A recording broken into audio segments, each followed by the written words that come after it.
Well, hello there and welcome to another UploadVR graphics comparison piece. I am your host, Jamie Felton. Now today we have a special treat for you because we are looking at The Walking Dead Saints and Sinners. But Jamie, you say, I've played The Walking Dead Saints and Sinners on PC and PSVR already. Why would I have any interest in seeing it in... what month is it? September. Well, simply put, we are looking at the Oculus Quest version of the game today that's coming out in a month's time.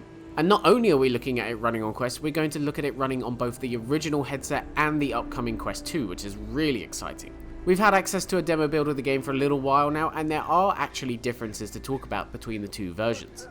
So as much as this is a video to look at the Quest version overall, we're also going to be pointing out a few key differences, including one right off the bat as we start up. Now, just before we do jump in, I have to stress that this is not the final build of the game. In fact, Facebook has been in touch to say that while there are cosmetic differences now, there will still be progress made to both versions, so we might see some further changes. However, in their statement, they also point out some of the key differences that we're going to talk about, like increased foliage in the Quest 2 version, which you'll see in a second. So as you can see, this is the first real mission in the game, the first time that you move out of the hub world and into New Orleans itself. And obviously first take a look in at the environment and how it's running on Quest, but as I move my head up to the right, notice the difference in foliage on the building here.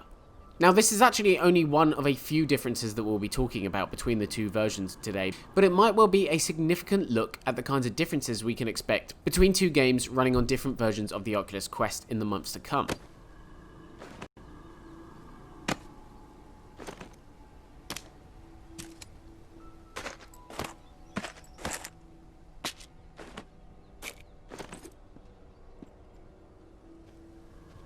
Putting the differences between the two versions aside for a while now actually though, let's just dive into the main game. We're going to go and get our first mission, which is to visit this woman's house.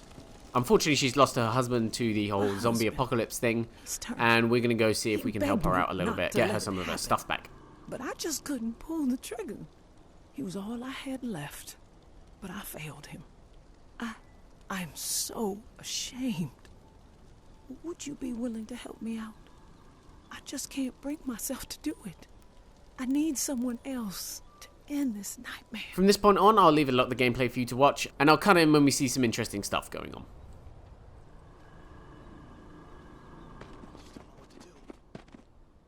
Where to go? Meds will help me recover. I know they will. Do you have any? I gotta get some meds or I'm done for. Thank you. Kindness like this is rare. Please, take this. Get your hands away. So as you can see right now, obviously the Quest version of the game is the lowest powered version of the game, if that's the right way to say it. The game's already on PC and PSVR, which have, more horsepower than both Quest and Quest 2. But just as Skydance did a good job with the PSVR port earlier in the year, it seems to be the same kind of story here.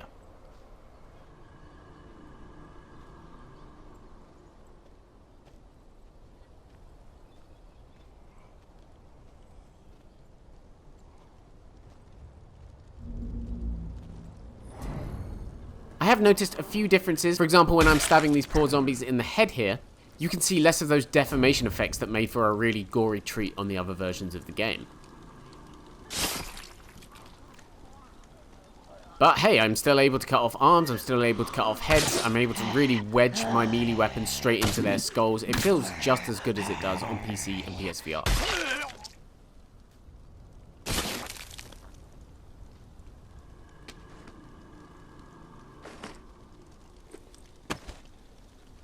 Also proving more about the head deformation there, not actually that I just enjoy stabbing zombie heads.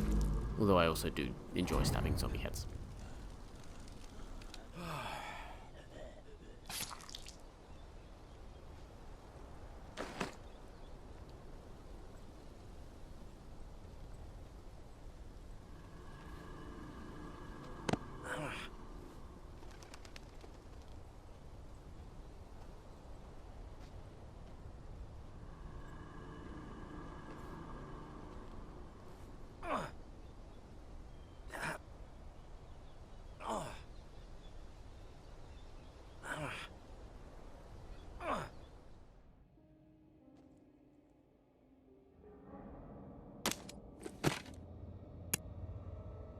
So moving into the house gives us a chance to look at some of the textures a bit closer up. Again though, this is a really pretty incredible job. You can see some of the wallpaper here still carries kind of dirty smears.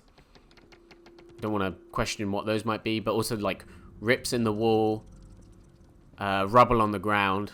It's all looking pretty good still.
I'll cut back in here because we're going to start talking about enemy numbers.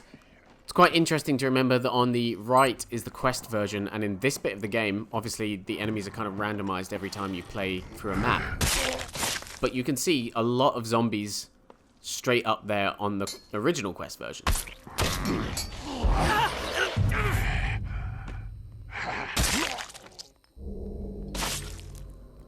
When we get outside in the Quest 2 version, in a second you actually notice there are more zombies outside in that version, so it's not some sort of weird pare down problem.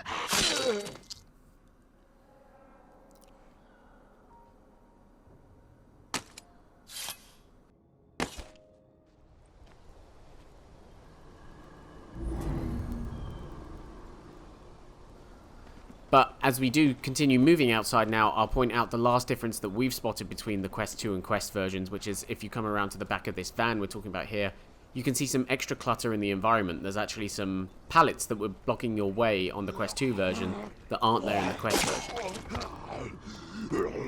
And also again, if you look at the house beyond that, the White House, more foliage on the Quest 2 version, which is all completely gone in the original Quest version.